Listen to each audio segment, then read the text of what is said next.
और इसका अर्थ है रावण, कुछ लोग को देख के धोखा होता है कि इन्होंने लक्ष्मी को पा लिया है, शक्ति को पा लिया है, पर भीतर से वो खोखले होते हैं, पाया हुआ कुछ नहीं होता। पाना और वस्तु है, दिखाई देना और वस्तु है। तो इसलिए मैं बताना चाहता था कि रावण के समान जब कोई व्यक्ति पाता है तो वो उसका पाना नकली होता है, असली पाना नहीं होता। तो वस्तु को केवल ढोता है। आप बाजार में कोई वस्तु खरीदें और किसी मजदूर के सिर पर लाद दें, आप चले जा रहे हैं, मजदूर के सिर पर वस्तु लदी हुई है, तो वस्तु आपकी है कि जो ढो रहा है उसकी? अरे भाई, जो ढो रहा है उस बेचारे को तो उसकी मजदूरी मिलनी है, वस्तु तो आपकी है। इसी प्रकार से बेचारे लक्ष्मी को ढोने वाले, पद को ढोने वाले, विद्वत्ता को ढोने वाले बहुत से व्यक्ति हैं, और सचमुच जो उसको सचमुच पा चुके हैं, उनका आनंद दूसरे प्रकार का।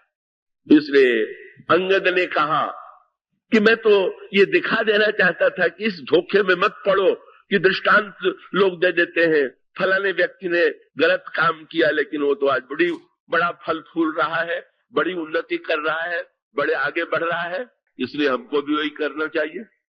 अगर ऐसे लोग बड़े हुए दिखाई भी दें तो भ्रम में पड़ने की आवश्यकता नहीं। और अंगद से पूछ दिया कि आपको चिंता हुई कि नहीं हुई? तो अंगद ने हंस के कहा कि मैंने जो दाव लगाया था वो किसकी वस्तु है? सीता जी किसकी है? बोले तो श्री राम की शक्ति है। तो श्री राम की शक्ति है तो चिंता भगवान को होगी कि मुझे चिंता होगी उनको बचानी? मुझे कोई चिंता होने लगी? और उन्होंने कहा मेरा चरण तो सबने पकड़ लिया उस समय, मेरा चरण तो का उठने की कोई संभावना नहीं थी, किसी ने भी मेरा चरण पकड़ लिया, क्योंकि सीता उनकी पुत्री है, वे क्या कभी कल्पना कर सकती है कि रावण को मिले?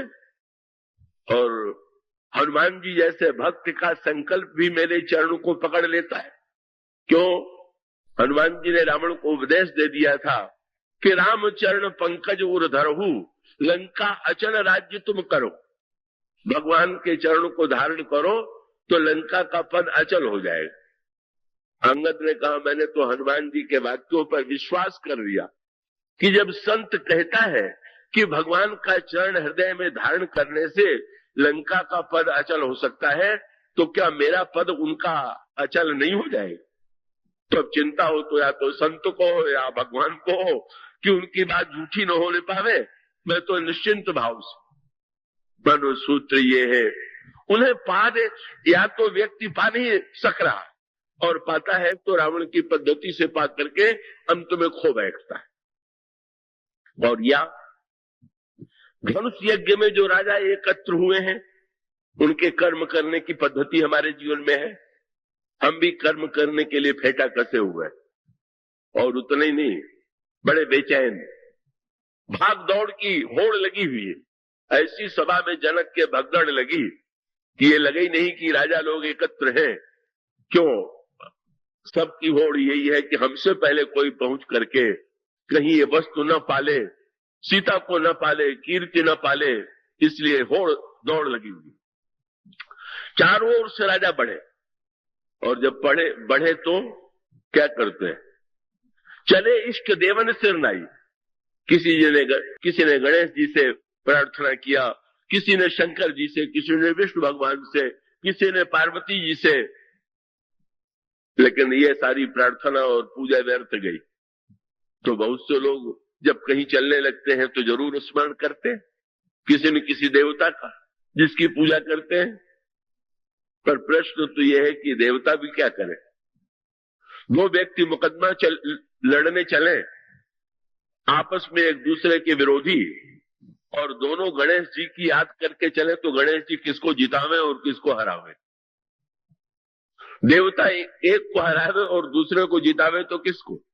सो भाई यहां पर भी व्यंग यही है कि जिस समय गणेश जी की याद करके देवता राजा भाग रहा है और भाग करके धनुष के पास पहुंचा, उसने कहा गणेश जी तोड़वा दीजिए।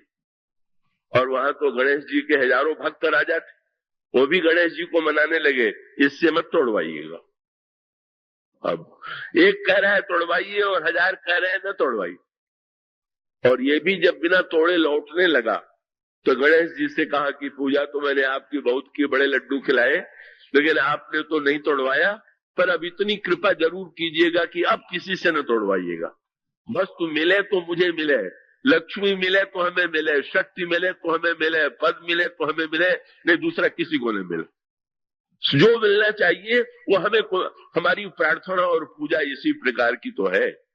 वो दो धनुष यज्ञ का सारा वो दृश्य तो जीवन का सत्य है। अगर गहराई से झांक करके देखें वही क्रिया चल रही। और उसके बाद भगवान राम मुस्कुराते हुए सारे दृश्य का आनंद ले रहे हैं। और उसके बाद अचानक भूप सहस्र दस एक ही 12, अंत में अलग अलग चेष्टा करके जब थक गए तो 10,000 राजा एकत्र हो गए और मिलकर के धनुष उठाने लगे। अब कई लोग तो ऐसे गणित के, भूगोल के प्रेमी बन जाते हैं कि पूछते हैं कि धनुष कितना लंबा चौड़ा था, 10,000 राजा कैसे लगे होंगे। क्या रामायण कोई गणित का ग्रंथ है क्या? क्या ये गणित के लिए लिखा गया है क्या? उसमें जो तात्विक तात्पर्य है उस पर विचार दृष्टि डालिए। ये 10,000 अंक में जो व्यंग है उसको समझने में उसकी सार्थकता है। धनुष की लंबाई चौड़ाई कितनी थी उसको नापने के बाद भी आज वो मिलने वाला तो है नहीं। भाई सत्य तो ये है, कल की कथा जिन्होंने सुनी होगी, आज बहुत से लोग नए हैं, धनुष अहंकार। और बहुत बढ़िया बात, धनुष कितना लंबा चौड़ा, और इसका उत्तर यही है कि अहंकार कितना लंबा चौड़ा। आज तक अहंकार को किसी ने ठीक ठीक नाप के दिखाया है? अरे भाई, शिव का अहंकार, ये तो विराट का अहंकार है। एक व्यक्ति के अहंकार को नापना कठिन है, और जो विराट का अहम है उसकी तो कोई सीमा ही नहीं। 10,000 के अंक का क्या महत्व है? वो तो सारी सृष्टि के लोग उसी धनुष को उठाने में तो अब भी लगे हुए हैं। उसी अहम के धनुष को उठाने की चेष्टा में सब लगे हुए हैं। 10,000 के अंक में तो व्यंग ये है कि 10,000 के अंक में का एक राजा से किसी ने पूछ दिया कि कितनी बड़ी नासमझी तुम लोग कर रहे हो, जब विवाह से एक का ही होना है तो तुम लोग 10,000 एक साथ धनुष तोड़ रहे हो। तो उस राजा ने यही कहा कि 10,000 में भी अंक तो एक ही होता है, बाकी तो शून्य होते। तो एक मैं हूं और बाकी शून्य। विवाह मेरा होना है और बाकी तो ये हमारी शोभा बढ़ाने के लिए हमारे पीछे खड़े हैं। जहां प्रत्येक व्यक्ति अपने को एक और दूसरे को शून्य मान रहा हो। और योजना क्या बनी हुई है, कितना बड़ा संगठन दिखाई दे रहा। ओहो, अभी तो आगे अलग अलग दिखाई दे रहे थे, अब 10,000 मिल गए, बहुत बढ़िया संगठन बन गया। पर उद्देश्य क्या है? 10,000 मिलके पहले तोड़ो और फिर तलवार निकाल के आपस में लड़ो, और 9,000 से 999 का सिर काटो, तब एक का विवाह। ये मिलेंगे भी तो आपस में फिर बंटवारा और झगड़ा करने के लिए, दूसरे का सिर काटने के लिए। यही मानो स्वार्थ कर्म की प्रवृत्ति है, यही स्वार्थी लोगों की प्रवृत्ति है। और ये लोग क्या चाहते हैं, सब निराश हो गए। श्री राम चले, वो चले तो यज्ञ वृत्ति से ही चले, लेकिन वहां पर भी यही चाहते हैं कि अरे हम लोगों से अगर नहीं टूटा तो इस छोटे से राजकुमार से अगर टूट जाएगा तो बड़ा अनर्थ हो जाएगा। और जब टूट गया तो अपने अपने देवताओं को खूब इन्होंने फटकारा। अपमान भी कराना था तो इस छोटे से बालक से ही कराना था। और फिर ऐसा विचार बदलता रहता है कि जब परशुराम जी आए और परशुराम जी ने पूछा कि राजा जनक बता धनुष किसने तोड़ा, उसका मैं सिर काट लूं। तो ये राजा फिर से अपनी देवताओं की याद करने लगे, बोले बड़ी कृपा किया जो तोड़वा नहीं दिया, अगर तोड़वा दिया होता तो एक सिर काट ले, बड़ा अच्छा हुआ हम बचे। अब सिर कटेगा तो इसी का कटेगा। ये मनोवृत्ति केवल राजाओं की नहीं है, ये हम सबकी मनोवृत्ति यही है। हम क्या चाहते हैं, कैसे चाहते हैं, किस तरह से हमारी चाह बदलती रहती है, इसका सब कुछ चित्र उन राजाओं के चरित्र में दिखाई दे रहा है। यह है यही कर्म का एक रूप। और कर्म का यह ज्ञात्मक कर्मयोग कैसा है, यज्ञार्थात कर्मणो नेत्र लोकोयम कर्म बंधन है। भगवान राम बैठे हुए, अंत में जनक निराश हो गए। पर जनक में कमी कहां थी? एक भूल। उन्होंने कहा तजहु आस निज निज गृह जाबू, लिखा न विधि वैदेही विबाहू, सुकृत जाई जो पन परिहरमू, कुंवरी कुंवारी रहे का करमू, जो जनते भट्ट गुन भूल भाई, तो पन कर होते न हसाई। और उनके मुंह से एक वाक्य निकल गया, जो वाक्य निकल गया वो बहुधा निष्काम लोगों में भी वो कमी पाई जाती है जो जनक के वाक्य में थी। क्या कि जो लोग कल्याण के लिए निष्काम भाव से कर्म करते हैं, उनके मन में भी ये दुर्बलता रहती है कि मैं जो कर रहा हूं वो तो निस्वार्थ भाव से कर रहा हूं, पर दूसरा जो करेगा तो जरूर स्वार्थ से करेगा। इसका अर्थ है कि व्यक्ति कहीं न कहीं ये अभिमान पाले हुए है कि अगर मैं कर रहा हूं तो मैं तो निष्काम हूं, पर दूसरा से काम। महाराज जनक के मुंह से हुई बात के निकल गया, मैं मान ही नहीं सकता कि कोई संसार में ऐसा हो सकता है कि जो इतनी बड़ी वस्तु का लोभ छोड़ दे। उनका वाक्य आपने पढ़ा, वो क्या कहते हैं? कुंवरी मनोहर विजय बड़ कीरति अति कमनीय। कितनी सुंदर मेरी कन्या है, कितनी बड़ी कीर्ति है, कितनी बड़ी सफलता है। क्या संसार में कोई व्यक्ति ऐसा हो सकता है कि जिसके अंतःकरण में इन वस्तुओं को पाने का लोभ न हो? भगवान राम फिर भी बैठे रहे। लक्ष्मण जी क्यों बिगड़े? बात है कि ये दोनों महान वैराग्यवान हैं, लक्ष्मण जी भी और जनक भी। लक्ष्मण जी का तो रूप ही आध्यात्मिक रूप दृष्टि से वैराग्य था।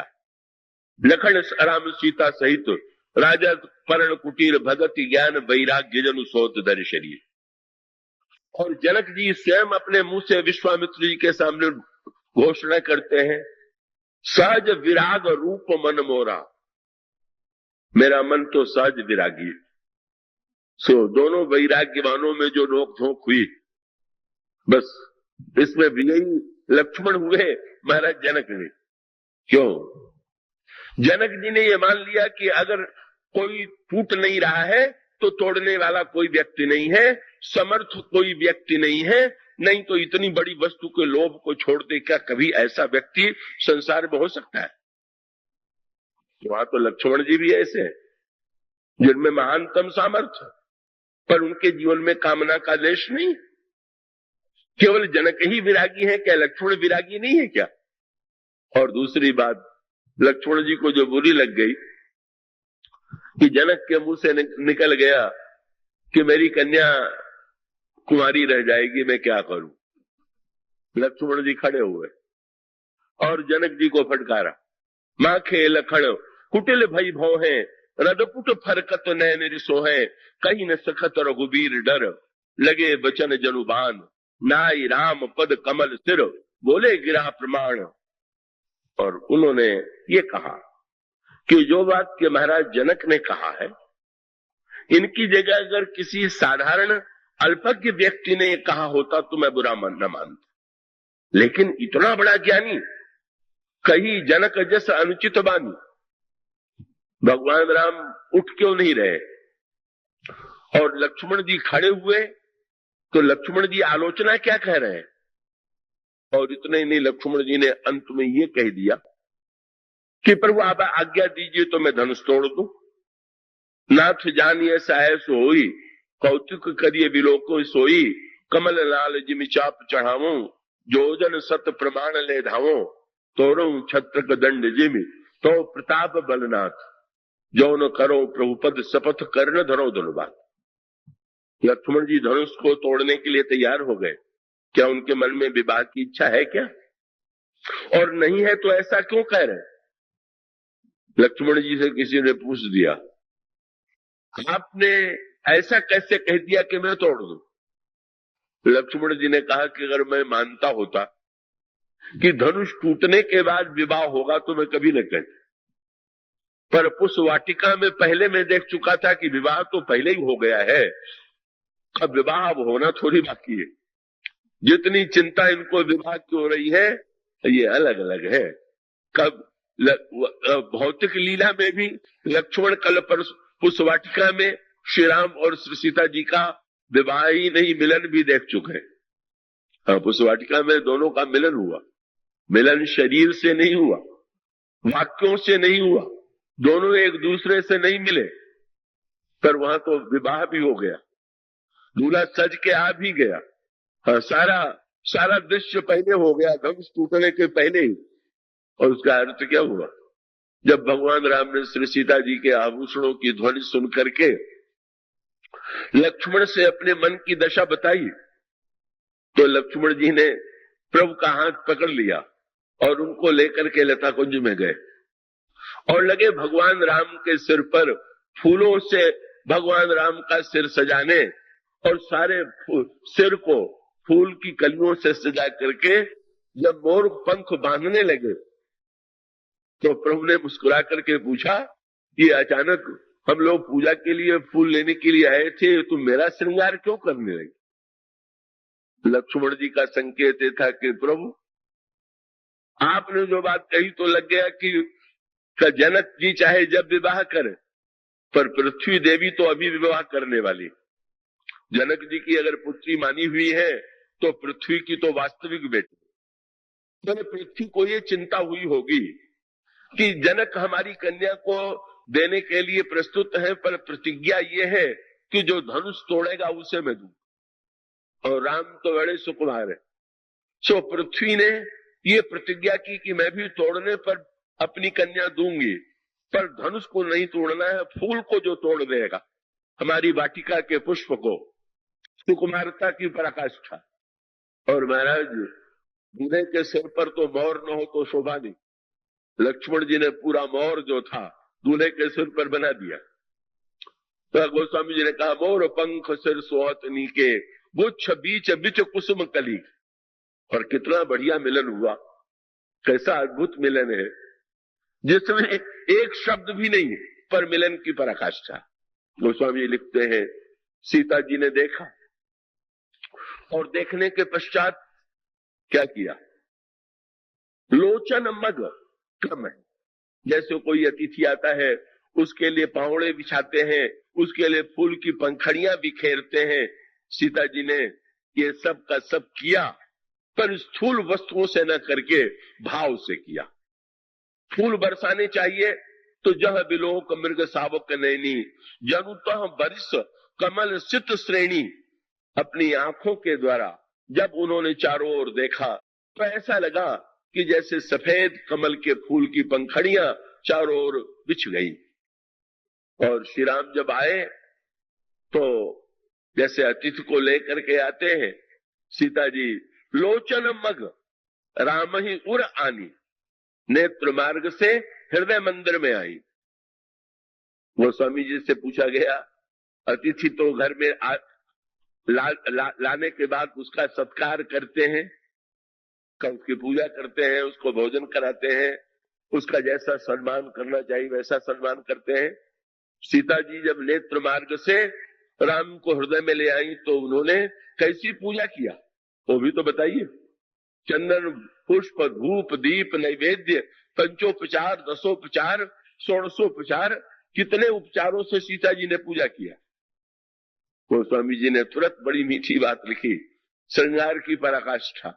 क्या बोले? लोचन मग राम रे आनी और दीने पलक कपाट सयानी। वे इतनी चतुर थी कि उन्होंने पलकों की किवाड़ बंद कर लिया। अब भीतर कैसे पूजा हुई इसका पता कैसे चले, और ऐसा दिव्य मिलन हो गया। लक्ष्मण जी को आश्चर्य है, इतने बड़े ज्ञानी को भी पता नहीं है, विवाह हो चुका। और तात्विक दृष्टि से तो लक्ष्मण जी साक्षात शेष भगवान है, लक्ष्मी नारायण के रूप में भगवान जो है वो तो अनादिकाल से ही विवाहित है। इसलिए लक्ष्मण जी का अभिप्राय क्या था कि धनुष टूटने के बाद विवाह होगा, ये सत्य नहीं। हाँ, लेकिन ये किसी ने पूछ दिया भगवान राम से कि आपने, लक्ष्मण जी ने तो आपसे कहा था कि कहिए तो मैं धनुष तोड़ दूं, पर आपने उनको तोड़ने न दे करके उनको बैठा क्यों दिया? भगवान ने हंस करके कहा, लक्ष्मण को जो तोड़ना चाहिए था उन्होंने तोड़ दिया, पर बाद में मैंने लोक मर्यादा के लिए धनुष तोड़ दिया। क्या? बोले वस्तुतः तोड़ना था जनक जी का भ्रम, लक्ष्मण ने वो भ्रम तोड़ दिया और मैंने धनुष तोड़ दिया, दोनों ने मिल करके तोड़ दिया। उनको जो भ्रम था वो भ्रम टूट गया। और इसका अर्थ ये हुआ, लक्ष्मण जी मानते हैं और भगवान राम से कोई पूछ दे कि आप उठते क्यों नहीं, तो भगवान राम भी यही कहेंगे, सीता जी को पाना बाकी है क्या कि जो मैं उठ के तोड़ूं? जो मुझसे अभिन्न है, जो सदा मुझे प्राप्त है, ये लोभ दिखा रहे हैं मेरी ही वस्तु मुझे देने का। ये तो इसी प्रकार की वस्तु हुई कि आप कि कोई व्यक्ति जिसका घर हो, आप उसको उसी से कहने लगे कि आप मेरा ये काम कर दीजिए तो आपको ये घर दे देंगे। अरे तो जब उसी की वस्तु है, भगवान तो हंस रहे हैं, काहे का लोभ, किसको पाना, वो तो मुझसे अभिन्न है। परिणाम क्या हुआ? अब उसके बाद वो स्वामी जी ने कहा कि फिर विश्वामित्र जी ने भगवान राम से कहा कि उठो राम, भंजहु भव चापू, राम उठो, धनुष तोड़ो। पर यज्ञ करने की जो बात थी वही शब्द विश्वामित्र जी ने दोहरा दिया। क्या? धनुष तोड़ना है सीता जी को पाने के लिए, ये स्वार्थ कर्म हुआ, और धनुष तोड़ना है विश्वामित्र के शब्दों में, उठो राम भंजो भव चापू, मेटहु तात जनक परितापू। देखो जनक कितने दुखी हो रहे हैं, कितनी पीड़ा है, जनक पूर्ववासियों में कितनी व्याकुलता है। तुम तो दुख मिटाने के लिए, पीड़ा मिटाने के लिए हुई तो अवतरित हुए हो, इसलिए तुम अपने पाने के लिए नहीं पर लोगों की पीड़ा मिटाने के लिए उठो। यही है यज्ञ कर्म का मूल तत्व। ये निष्काम कर्म योग लेकर के भगवान उठते हैं और उसके पश्चात ज्ञान योग है, कर्म कैसे करना चाहिए। तो भगवान ने सूत्र गीता में ये दिया कि कर्म के साथ अगर दो वस्तुएं जुड़ेंगी तो बंधन होगा, कर्तृत्व और कर्म फल। मैं करने वाला हूं और कर्म के बदले में मुझे ये मिलेगा। जहां दो बातें जुड़ी वहां व्यक्ति चक्कर में पड़ा। सीता जी मिलेंगी इसका लोभ भगवान लेकर के उठे नहीं, और जब उठे तब का भगवान राम ने क्या धनुष तोड़ा? क्या कर्ता बनकर के भगवान ने कर्म किया? ना ना।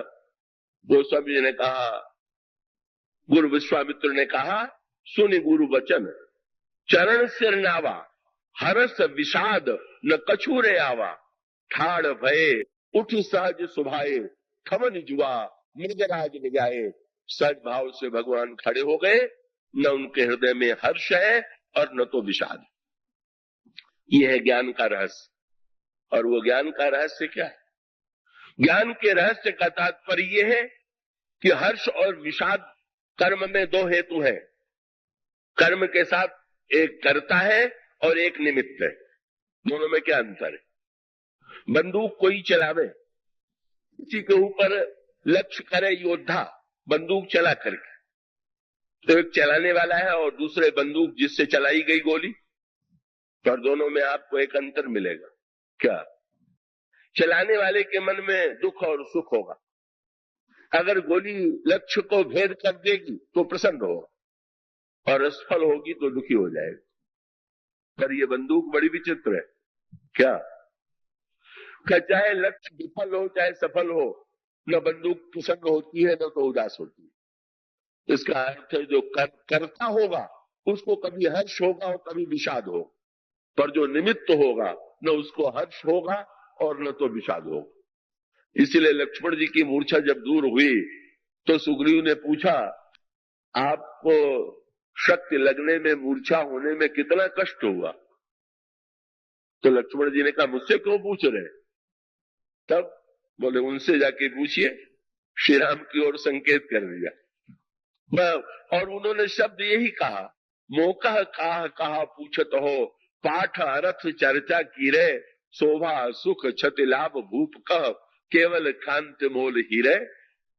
लक्ष्मण जी का जो तत्व है, संकेत ये है, भगवान राम खड़े क्यों हो गए और हर्ष और विषाद क्यों नहीं हुआ? बोले गुरु जी है कर्ता और मैं हूं निमित्त। वो मुझसे तोड़वाना चाहते हैं, मुझे माध्यम बना रहे हैं, और उनके मन में अगर संकल्प है कि ये टूट जाए तो हर्ष और विषाद हो तो गुरु जी के मन में हो, मेरे मन में क्यों होने लगा। सुनि गुरु वचन चरण सरनावा, हर्ष विषाद न कछु आवा। ये था ज्ञान योग। फलाकांक्षा रहित, कर्तृत्व रहित भगवान श्री राम उठे सहज भाव से, कोई उसमें प्रयास नहीं है, कोई चेष्टा नहीं है, हड़बड़ी नहीं है, भगवान श्री राम चले।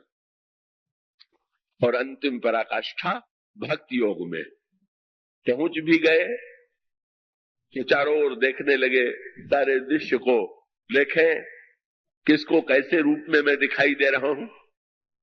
धनुष तोड़ने की प्रेरणा कभी प्रभु में आई। वो स्वामी जी ने लिखा, भगवान राम ने सबको देखते देखते अंत में सीता जी की ओर देखा। सीता जी अत्यंत व्याकुल थीं और व्याकुलता के मारे उनके आंखों में आंसू आ रहे थे और उन आंसुओं को दिखाना नहीं चाहती थीं, इसलिए लोचन जल रहा लोचन कोना, जैसे परम कृपण कर सोना।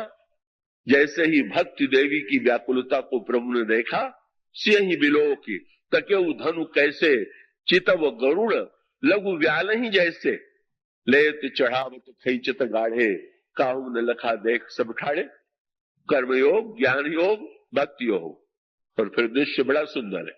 क्या, जब धनुष टूटा तो जय हो राम की चारों ओर ध्वनि गूंजने लगी। श्री राम है ज्ञान, ज्ञान की जय हुई। ज्ञान अखंड एक सीताबन।